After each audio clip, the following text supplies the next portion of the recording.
Welcome to the January Donovan Show. Today we have Miss Jackie with us, and she was on her way to helping a friend and had to pivot because of her kind heart. She was in the car to make it in time. So, Jackie, thank you so much for being here. I am Thank you so for having grateful me. for you.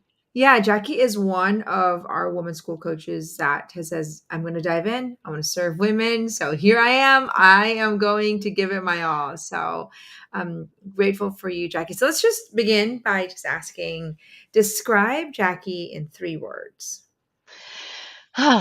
um, so I would say that I am loyal Mm. and um, I am determined when I need to be.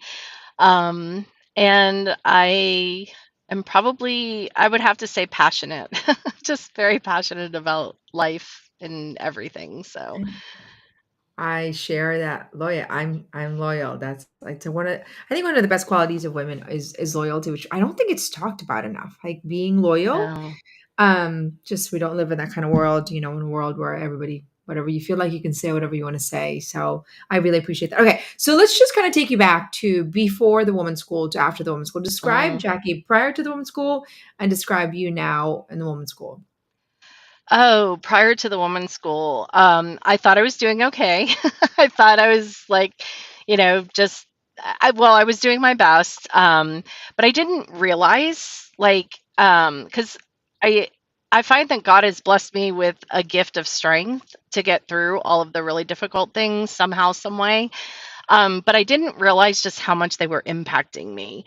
And it was, just kind of impacting my life and the way that I was living my life and my marriage and my family. And, I knew that we were having, my husband and I spoke to him, so he's okay with me sharing some of, we were just not in a good place. And, it wasn't like we weren't connecting and everything, but I didn't really realize like how off it was until I joined the women's school. And, initially, I'll be honest, I was doing it because a friend invited me and she was my coach. And I said, sure, let's just try it out because I'm always up for improving myself. And so I did. And I could not believe after one of the lessons, I don't remember which one it was, but you had us like delve into our family of origin, and because I was the first version of the master class about 4 years ago. And I just remember thinking, I've never really done this before. Like, I have never actually, I had trauma in my childhood.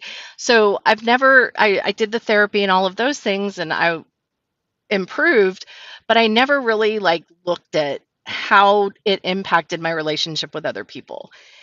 And then the women's school came along, and that's why 4 years later I became a coach, because I just said, this is life changing. Like, this literally is life changing. I mean, I know that's a cliche that people use, but it's not here.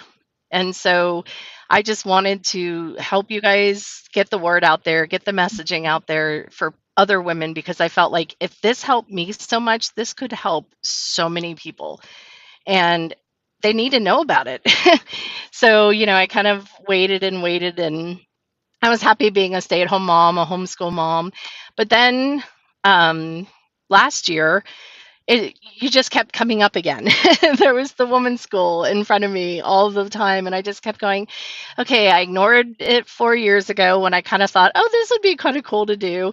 And then it became not just cool to do, but it was like, I feel like this is my calling. This is where I need to go, because I've always wanted to help women, but I never knew how. Hmm. And you have given us an avenue and a direction to help women.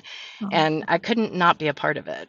Well, I'm so grateful. Thank you for your kind words. And to be honest, I feel the same way as you. I felt like I wanted to help women so badly, but I was also a stay-home mom. Like, what do you, I'm like, what are my Hmm. limitations? And I had to find a way to say, how do we get this message out? So it was a real journey for me. And then I realized that God was leading me to say, no, January, we need more formators, because that's what the women's school, it's a formation school, which means we form our lives to align actually with who God designed us to be. And we kind of we have a lot of information. You do this, it's like you need to live charitably. What does charity look like and feel like, Mm. And so um it just gives me so much great hope to even hear your story, and even maybe a little bit of insight too, Jackie, on what's it been like on the other side now that you are leading women. Because most of the women that kind of come to the women's school, they realize, oh, I have something to give this world. And Mm. that's always been sort of there but dormant, but they didn't know because there's so many overwhelming things going on in the home life and the home front and the marriage. But through the women's school formation, it kind of opens a greater capacity to feel like this isn't it. Like I have a mission to bring good to other women in the world. What's that like for you, even in your day to day journey? Oh, um, I don't know where to start with that. Um, I would say just like having the foundational skills that I was taught in the class to be able to just, um, I don't know how to say this better, so we can delve into it a little bit. Like just to live day to day better, just to be better every day. I wake up with trying to be positive and say, okay, this is a new day. Even if things didn't go well yesterday, I can, start fresh today, even before the woman's school. But now I have the skills to do that. Yeah, So I know what I need to do and how I need to do it. And I think that that's the biggest thing is just the skills that I've learned have helped me to just approach every day knowing that there's a solution to every problem. I think that's the biggest one, that there's a skill. things don't have to be status quo. You can, if you feel like it could be better, it probably could be. And you should delve into that and find out why and how. And Yeah, and so, I think it's even rooted in God's design for women or mhm, humanity. And it, back all the way back in Genesis, I'm taking my master's right now. And I'm like, it's right out there. We are designed to flourish. We are designed yes. to actually have it all. And when I say that, people are like, oh, I have it all, like have a nice car. I'm like, no, no, peace, Mhm, uh, joy, a thriving marriage, to feel healthy, to feel wealthy of not just so much money, but wealth of abundance of mindset, of time. And so it mhm, actually, that desire is deeply rooted in who God created us to be. So it's, I think, etched in every woman's heart, but we've just sort of put a lot of stuff on top of it that we mhm, don't even think, oh, you know, like this is it. I'm supposed to be overwhelmed for the rest of my life. Like motherhood is supposed to just be draining. And I'm like, really? Like, let's pause and think about that for a moment. Let's really pause and think that the greatest gift that a woman has is to bring forth life, and it's supposed to rob us of life. Like, we've kind of accepted that, Jackie, if you think about it, in our culture, right? Like as a mhm. norm. And I feel like that's what we're doing in the women's school is we resist it. And if I could rename the women's school, which obviously we won't, it would be just a skill school, a skill training for Yeah. women, because that's what it is, right? Yes. It's just breaking down the how. And I Mm, find that when you actually give women the how, all things are possible. All the good things that are meaningful are possible. Even a marriage, because like, where do you go to for marriage training? I'm doing mm, a course right now. We're doing a couples mastermind, and I'm creating the course, and I'm like, this should be in every um what is it called, engagement class. Like, why yes. are we not teaching couples how to dream together, how to grow together, how to communicate effectively, how to manage their mind? Like, these are like not negotiable skills, and Yeah. no wonder couples are struggling. They've never been trained. And Mhm, then we blame ourselves, and then we shame ourselves, and we think this is it. Marriage is supposed to be hard. That's so, suck it up, offer it up. This is your path to, sanctity. You just live for heaven. I'm like, no, this is heaven on earth. Like, we are to actually experience heaven on earth, the joy, the peace. And I get mm, upset about it because we suffer simply because we were never shown how. We are told what to do, but not how to do it. And mm, I have front row seats to women's tears. And so do you probably at this point as a coach. And you realize, gosh, if we just gave them, let me give you an example. The skill of effective communication, which is 7% words, 38% tonality, and 55% body language. You know, that could change any marriage. Because I could be like, hey, honey, how was your Absolutely. day? To like, hey, honey, how was your day? And Yeah. it would be a game changer in the marriage. But the It would awareness be. of that, you would not know unless you were trained, right? And so I think that's what Mhm. fuels me is that I see that when women are just given the how, even when it's like a, incremental changes, you look back on a year from now, 2 years from now, you're like, I don't recognize you. I don't recognize January. I don't recognize Jackie. Mhm. So I'm grateful for you and I'm grateful for your courage and I'm grateful for you. Like, I don't know what it is. I'm just jump in. That's what actually brought my conversion. Somebody invited me to a retreat and I'm like, I don't actually know where I'm going, but I'm just going to go. Yeah. It was a retreat. Yep. And So some of the best things happen that way, right? future openness, and that's probably the hardest part of our job. Jackie, Mhm. you and me, fighting for this mission to form women is to sell women on investing in themselves. That's the hard, like, it's Absolutely. like, no, I'll invest in my kids. I don't have the time. I don't have the energy. I'm like, you can't afford not to. You Yes. really can't. Like, you've one life to live. You want to live it so well every single day because you will be accountable before God for that life. Yes. So that's my plug for anybody on the edge of coaching with Yes. Jackie. I agree with you 100% because and to be honest with you, like, I wasn't sure how I was going to Sure. do it, you know? It was not easy, we lived on one income, and I just my husband said, "If this will help you, if this will help us, then it's worth it," because we don't know what we're doing or how we're doing it, so Well, we could kudos to use some him. answers, yeah. No, Yes, he is a seriously, blessing in that kudos to regard for him. sure. Yeah. Not every husband, like it's almost as we see it a lot of it. Husbands are like, why does it, they're actually not open to their wives growing and investing in themselves, which I Oh, honor yeah. your man. All right, Yes. we can pivot now into the question. And Okay. so I'm here to serve. Ask away, Miss Jackie. Okay. So I actually got a question this morning from someone who wanted me to ask, and I thought this was a great question because I probably would have asked it myself if I thought of it.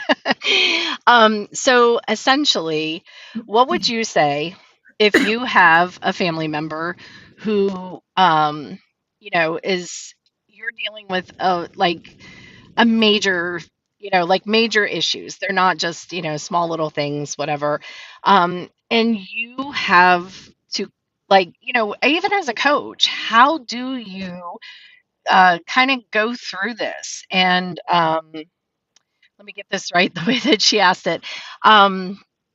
So basically, if they're not changing, obviously, and growing and everything else, and you are, and you know all the right things to do, but you live with that person, and it's so difficult to, always be that good coach or that good, like the woman's school teachings and all of that. How do you live that in a really like intense situation Yeah. with Yeah. You someone that mean you love? spouse situation or Like a spouse or child or, yeah. of course, I guess Um, they're a little bit different, but, yeah, just it's yeah. So if it's a family member outside your home, like a spouse or a child, you sometimes the most loving thing we can do is healthy boundaries.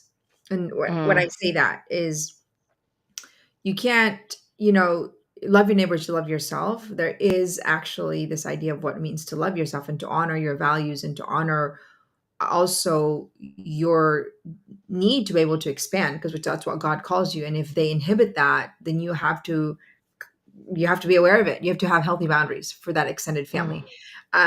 That's easier than if you live with that person. So just want yes. to clarify if that is like a mother-in-law, a sister-in-law, it's okay. Instead of seeing each other every single day, talking to each other, it's like, listen, I love you, but I find that this is not as healthy that I think. So, let's continue the relationship out of respect and not resentment, but just want to be able to create the healthy boundaries. So there's that.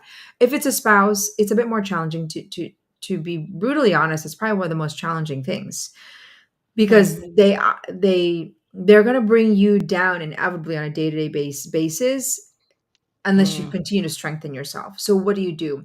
You surround yourself with a community of women that are striving every single day, because you know that's your refuge, because your home is your actually almost your battleground. Unfortunately, that's the reality. So you have to mentally know that, in your home, it is not where you receive, it's actually where you give. What does that look like? It means that you are, um, getting up, building your routine, striving every single day, but you're not necessarily telling your spouse what to do. You're just living it really well. And that is a challenge, because when we love someone, we want to bring them on our boat. But that's where the discipline is. And listen, I am choosing to live in a way that fulfills my purpose, my call, my highest and best self. And you can join me Mm, or you cannot. The sad part about it, Jackie, is that it does create division if the man mm, is unwilling to, rise up. The woman could do all the right things and the man refuses. We can't, or the child refuses. This is where detachment comes in. And that's what we mm, teach in our school. And detachment is challenging, because you have to give it 1,000% without expecting a penny back.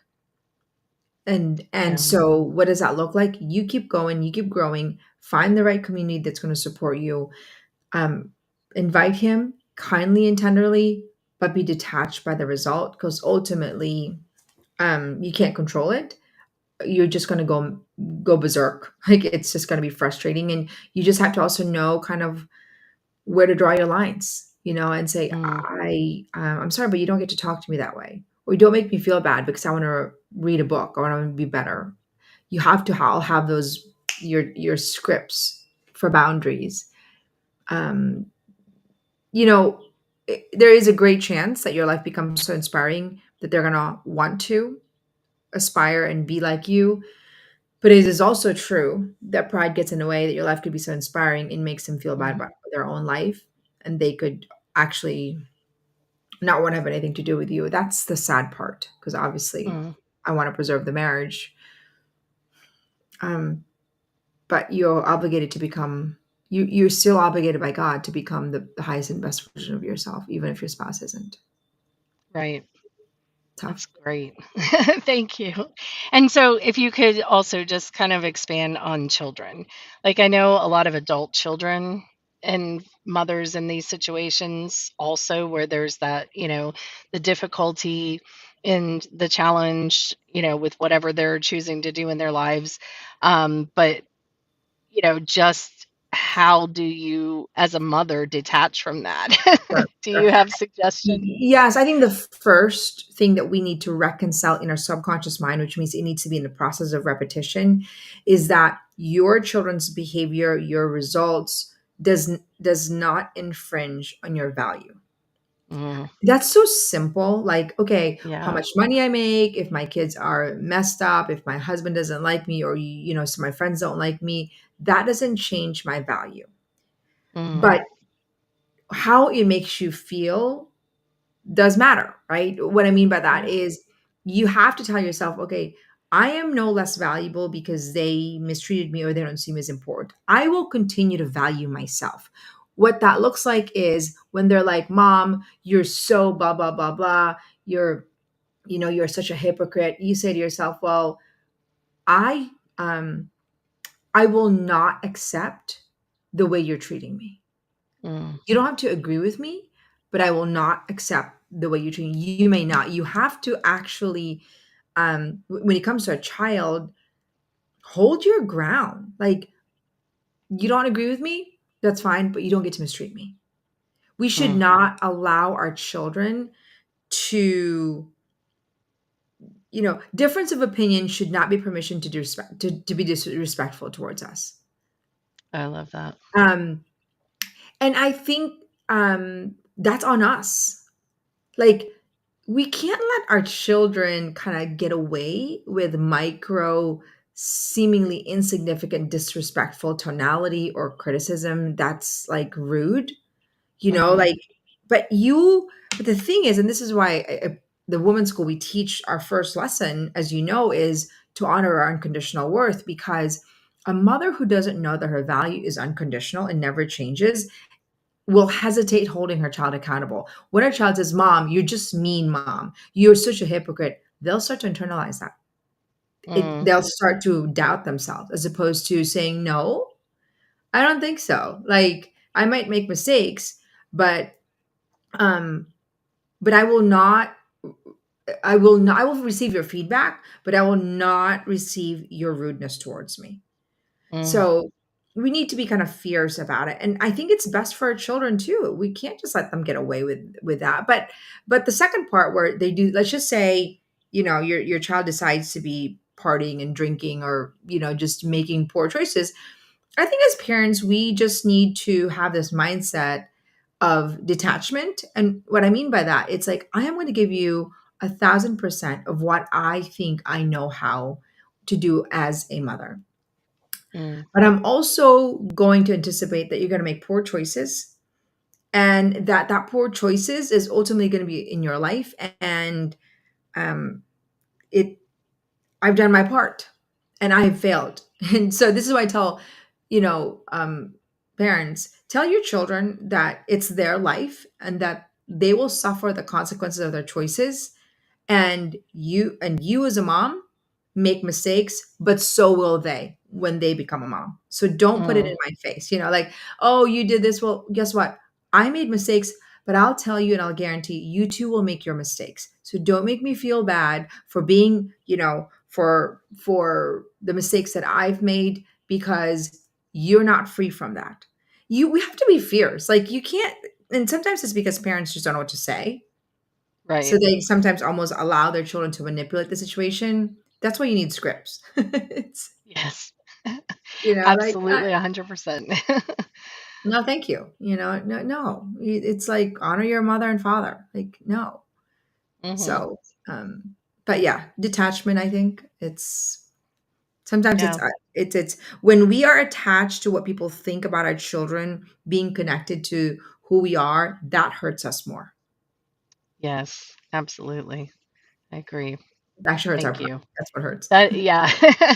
I think that that's where it becomes hard as a mom to detach, like, you got to maybe, or you don't know you have to, but just doing that it is difficult, especially from the opinions of others. I mean, Yes. I think that's probably something I used to struggle with Mhm. way more, but, oh, thank God for the women's school on that one, because I just, it matters what God thinks of me, not what That's you right. think of Yeah. me. And I'll tell you, with my child, my oldest child, I actually found the women's school during that, and it was such a blessing to our Mhm. relationship because I Wow. was allowing a lot of things.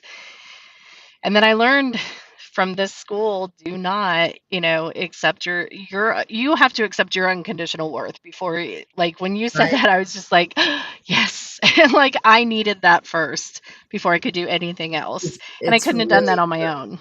no, Yes. most of them don't have the language for it. Let me give you a story. This is so my daughter, my other daughter was talking about my younger daughter, and my younger daughter who's 9 has friends that she's like, Mom, these friends, they were cursing in the bathroom, and they're like little girls, like 8, 9 year olds, my Mm, daughter's friend, and she was sort of telling me about it. I said, wow, that's really interesting. They come from a really, just a lovely family, devout family. And her answer was very telling. And I said to her, I said, why do you think that is? Like, I don't understand, And she's like, oh, because her parents are too nice. mm, And it was interesting, like her insight as a 14-year-old, just like, Mom, they're too nice. It's like they are not held accountable, and they're too nice that they don't actually hold that standard. And I was like, that is actually a mm. very spot on answer. Nice Yes. parents, all sound seemingly so good. It's like love is to will the good of the other. And sometimes that's to whip Yeah. them in shape. It's Yes. like, 100%, yes. I'm not saying literally whip them in shape, but I Yes, mean, no, like, totally. But I'm like, yeah. my parents like, Mom, you're yelling. I'm like, because you actually need to be put back in your place right now. Mm, I'm like, I'm sorry. Sometimes, if somebody is crossing the street, I'm about to actually kill themselves, like, a little right, boy, you're like, stop. Well, sometimes that's no different when you're doing things that are immoral, or not immoral. My kids are, but like being not honest, right? right. Like, it's 1,000 scripts in my house when they're dishonest. Yeah. It's 1,000 scripts. Yeah, I love that you do that. Because They when don't we love were that I do little, that. that's how we had to do it. I remember writing sentences when I was younger, Oh, and it really? really did. Yeah, it really did have an impact on me because I remember thinking, okay, like, when I first heard of scripts, I was like, "Oh, okay." Like, that's actually a good purpose to have to write these things down Well, it's because they say scientific. if you write it down, it'll stick in your brain more, so Yeah, yeah, I'm and they'll all about the resist. They're like, writing. "Mom, it doesn't work." I'm like, "No, it's scientific. It actually works. Yeah, Writing causes exactly. wiring."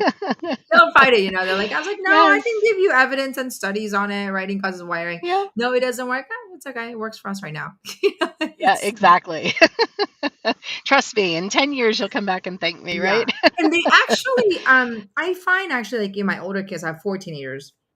And they actually come Mhm. back to me, and they're the ones that are actually policing my little ones, and they're like, "Nope, it Yeah, works," and "Nope, you can't do that." And I'm like, "Okay, it did work." It's that's so awesome. you have to be so, I would say, firm as a mom, Mhm. which is why you cannot waver on your value, on your self-worth. Yes. Otherwise, the consequence is not just you, but it's actually a ripple generational impact. Yeah. Because if you don't know your values unconditional, so you're inevitably sometimes unaware that you're just trying to please your kid because you want them to like you because you don't like Yeah. yourself. This happens all the time. Moms are unaware of it. And so inevitably you create a monster when you're just trying to please your child. And so therefore you give them things that you shouldn't. You allow things you shouldn't because you want them to like you. Yeah.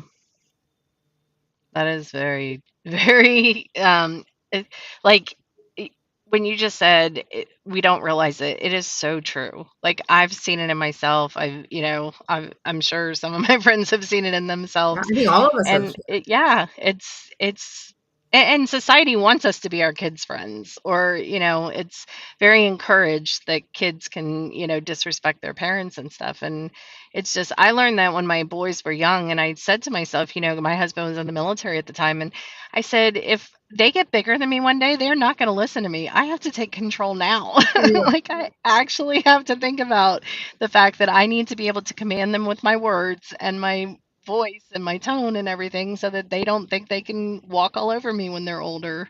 Yes. And with boys, it's so critical because then they're going to think they're able to walk all over girls. Yes. Like they're going to just like think, well, if she's just a girl, I can just bulldoze her. And that does not make them a happy man. Mm-mm. And I remember hearing this one like many years ago, when your son is disrespectful or something, you don't say to them, wait till your father gets here. I'll talk to your father. Because what you're signaling to them is, I can't handle you. Mhm. And I have to have a man handle you. And I don't know why that was striking to me. And maybe because I just was unaware, I said, I am going to handle this. Like, I'm sure Mm. Ryan will, but it's like, you honor me and I set the standard for what that looks like. And I don't necessarily need your father to do that. Mhm. Like that level of respect. And so, but how would we even know that, Jackie? Think about it. Right. Like there's so many things that we just are not trained to think about. And we Mhm. suffer for it generationally. Yes.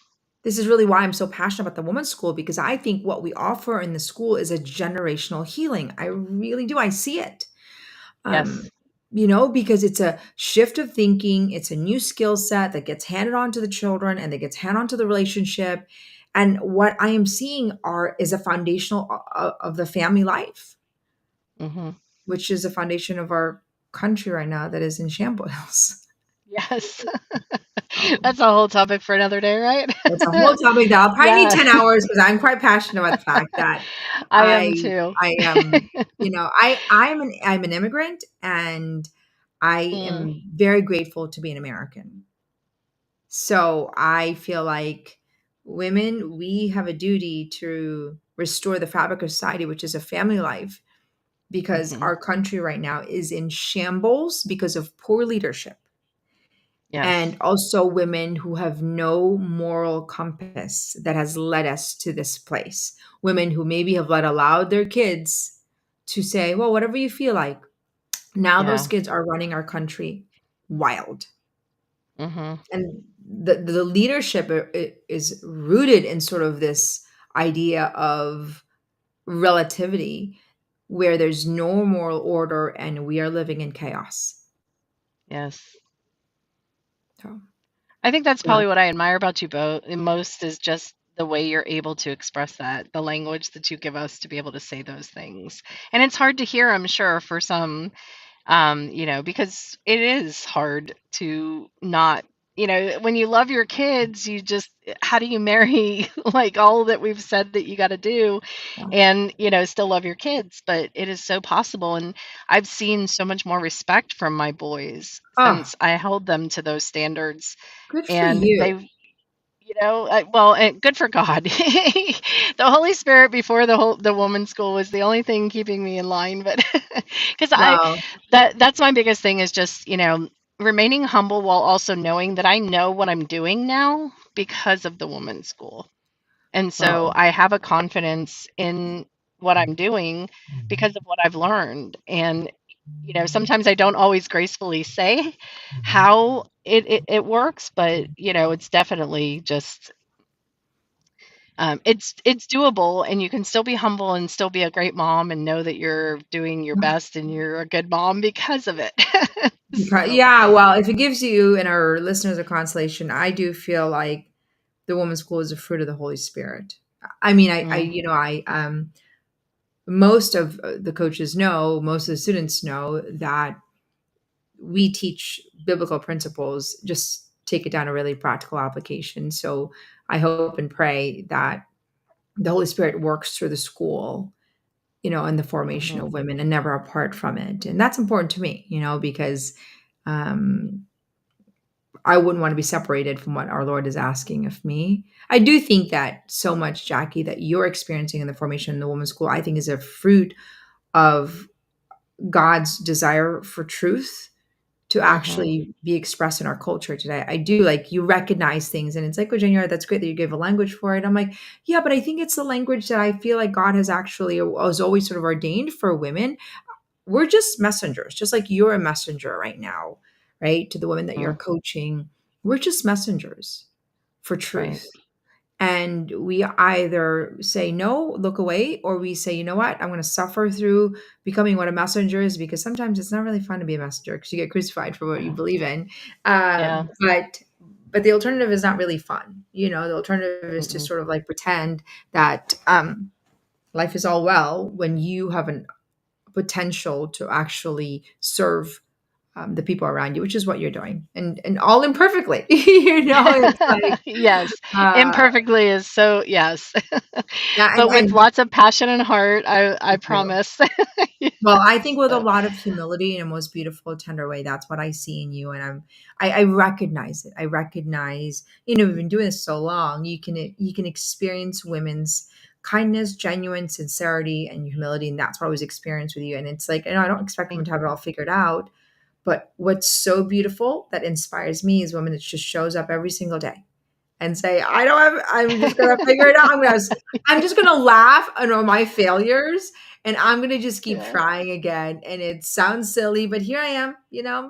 Yesterday was not so good, but today's Mhm. going to be better. I mean, that's what it is, isn't it? Yes, absolutely. And that's what you represent to me, Well, thank you. Jackie. It's that. I'm humbled by that. Thank you. You're welcome. Absolutely. You are most welcome. Well, thank you all. I think we are just a little bit of time. Thank you all for our listeners. Yes. Anybody interested in learning more about the Women's School, you can contact Jackie. She can guide you, and her story should be, a source of invitation of the conviction that you have that we all need skill training for women. So, Mhm. thank you all. We'll see you all next week. Thank you, Jackie. Yes. Thank you. Thanks.